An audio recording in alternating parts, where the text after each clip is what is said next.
This is the Ag Queen Podcast.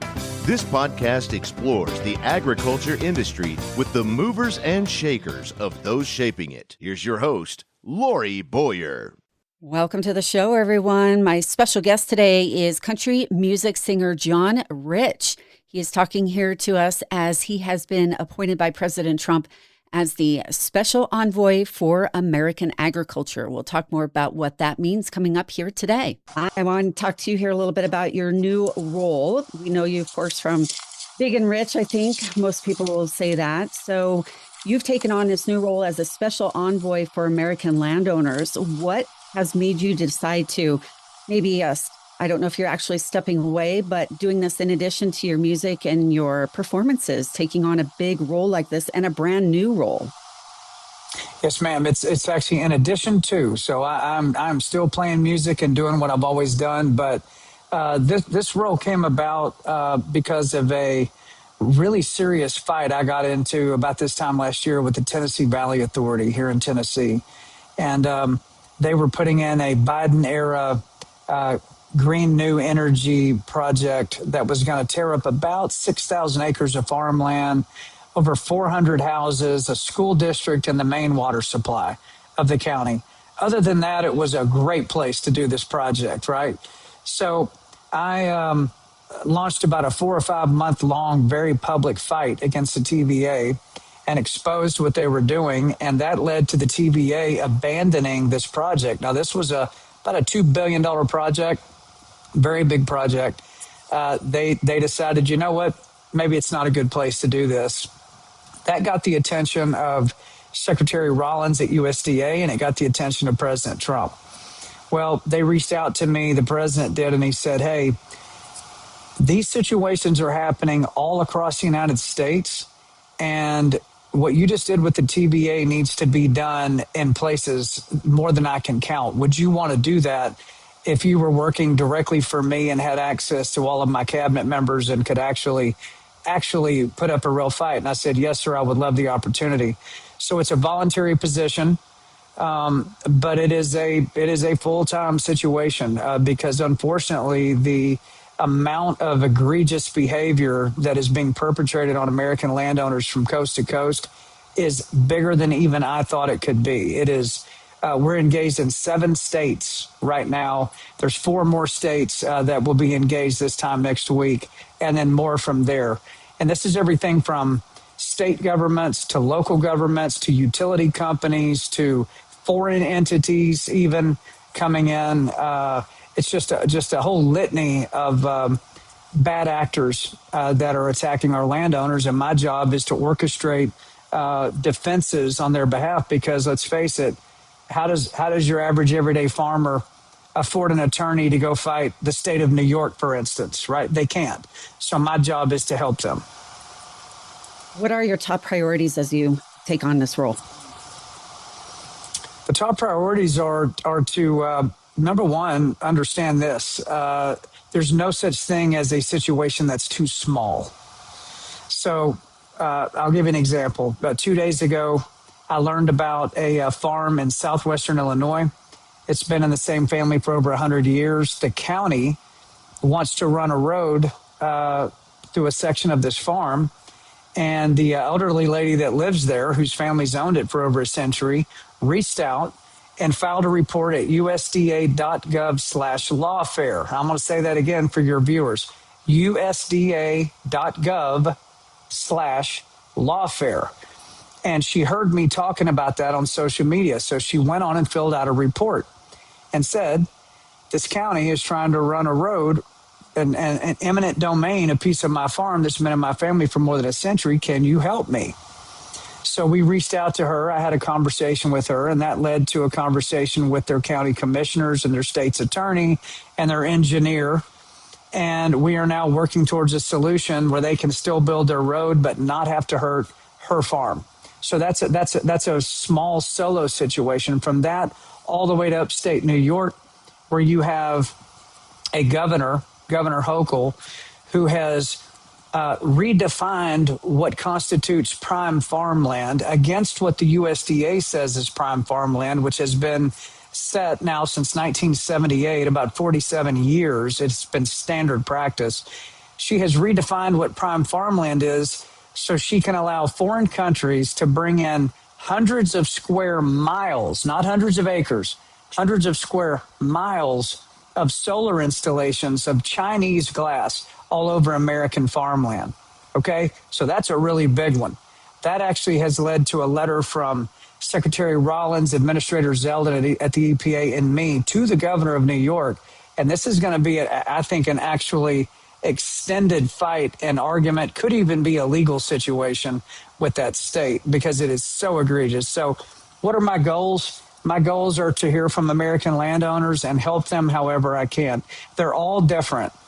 You know, they all have different things going on and different entities involved. And my job is to get to know them, learn about the situation, and try to orchestrate a defense on their behalf. Will you actually represent landowners' interests at the national level then? Well, that's what I'm doing. So for instance, upstate New York, that story came across my radar as I was scrolling through replies on my X account, okay, formerly Twitter. And I see this young woman who's a farmer, and she's got a video. And her name's Alex Fasulo. And she's talking about what Governor Kathy Hochul is trying to do to her county, which is basically covered up in solar panels. And I said, I'm going to watch another video. So I watched another one of her videos, and then another, and then another. And I said, this is not good. And so I personally reached out to her through social media. We connected on the phone the next day. I spent a week getting to know her. I connected her to the USDA. They dug down into her claims to see how bad is this? Are you exaggerating this? Because this sounds pretty exaggerated. And sure enough, no, she was not. Everything she said was legit. And that has led to this letter now going to the governor of New York that will be followed up with action. So yes, my job is to represent your average, everyday landowner to the federal government, whether it's an EPA situation, Interior, Forestry, HUD, USDA, doesn't matter. Any and all of those, if it pertains to them defending their land, my job is to do that. Now, that said, do you have any concerns about federal regulations that are impacting private land management? Oh, absolutely. There's a ton of federal regulations that were put in under the Biden administration that I think probably 50% of Secretary Rollins' day is spent doing nothing but going through and reversing regulations on farmers and ranchers. I mean, that's one of the main reasons why the American family farm and rancher can't be cash flow positive, is because of the amount of regulations, the weaponization of regulations against our farmers. So yeah, we're absolutely aware of all of that. And she's flipping pages and tearing pages out every single day. It is quite an undertaking. What other opportunities are there out there, do you think, for strengthening support for landowners along with yourself? You know, the best advocate for a landowner is the landowner. Now, that may sound like a funny statement, but I've met several ranchers and farmers, many actually, in the past 2 months. One is a man named Casey Murph out in Arizona. He's a rancher. And I met him in D.C. a few days ago, and he said, you know, John, I'm not a tech guy. I don't have an email address. I don't do social media. He said, but my son said, Dad, let me flip this phone around and tell your story about what Katie Hobbs is doing to our ranch here in Arizona. And I said, oh, if you think it'll help, I'll do it. And so he did. And that video landed on my radar and Secretary Rollins' radar. And there's now action being taken from the federal government against Katie Hobbs on behalf of Casey Murph. So my advice to landowners, pick this up right here, tell your story, push it out there, tag me. I'm on X at John Rich. We look at this stuff. And again, that website is key, usda.gov/lawfair. There's a report. You put your name on it, where you're from, and then you tell us the entire story. There's no limit to the amount of words you can put on it. You can attach maps. You can attach regulations. You can attach zoning board rulings. You can attach who your commissioners are. The entire report And we go through those every single week. USDA pours through those, and then we go through and decide which ones we're going to move on next. That's an actionable way to protect and fight for your own land. Well, certainly you have a great platform to be able to talk about this, to get that interest out there, to let people know what's going on, share these stories, because like you said, the landowner to landowner, that is important. As when we do these farm news stories, when I do agriculture news, farmer to farmer, that's what gets people's attention. So I just say kudos to you and everything you're doing and stepping right in this and taking the bull by the horns, literally. Well, and I appreciate that. I would make this point too.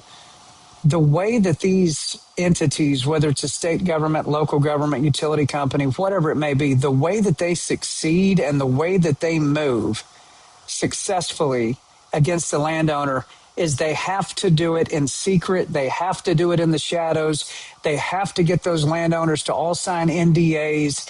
They have to try to silo everybody out so they can't join together and push back. My advice is do not sign their NDA. Do not take their lease against your will. Don't let them threaten you with eminent domain, and that's why you turn your farm over to them. You now have a team of people willing to fight on your behalf.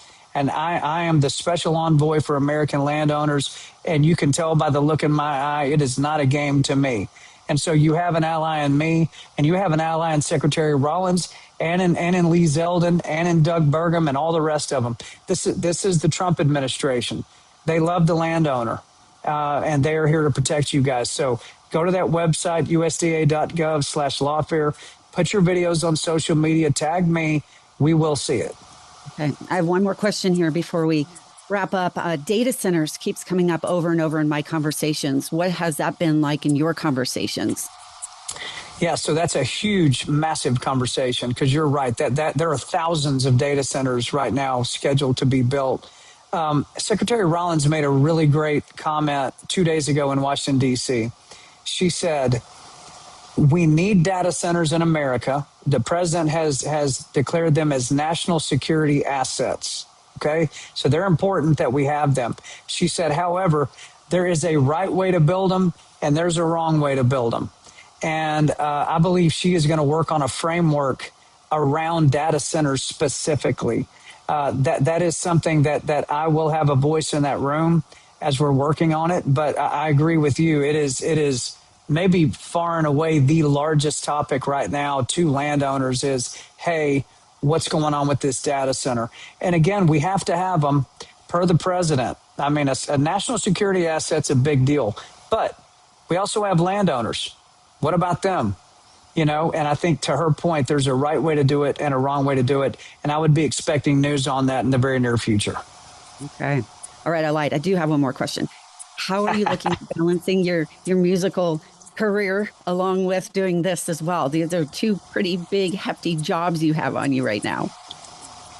Well, one of them is success driven and one of them is significance driven. So music to me, you want to put out songs that people love and you want them to show up to your concert. You want to be successful at music, right? That's my American dream. I've always wanted to do it and I've spent my life doing it.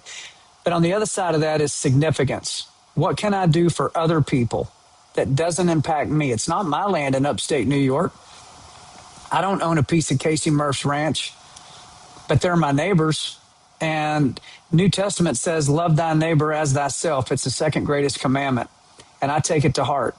And I would certainly hope that if I was in harm's way with my land, that somebody would show up that could put a defense up around me and my family. That's what I intend on doing.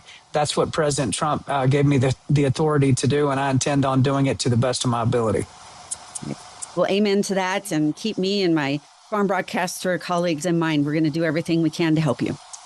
Yes, ma'am, we certainly will. Good meeting you today. Nice to meet you. A pleasure to talk to you. Thank you.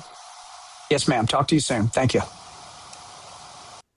Thanks for tuning in to this edition of the Ag Queen Podcast with your host, Lori Boyer.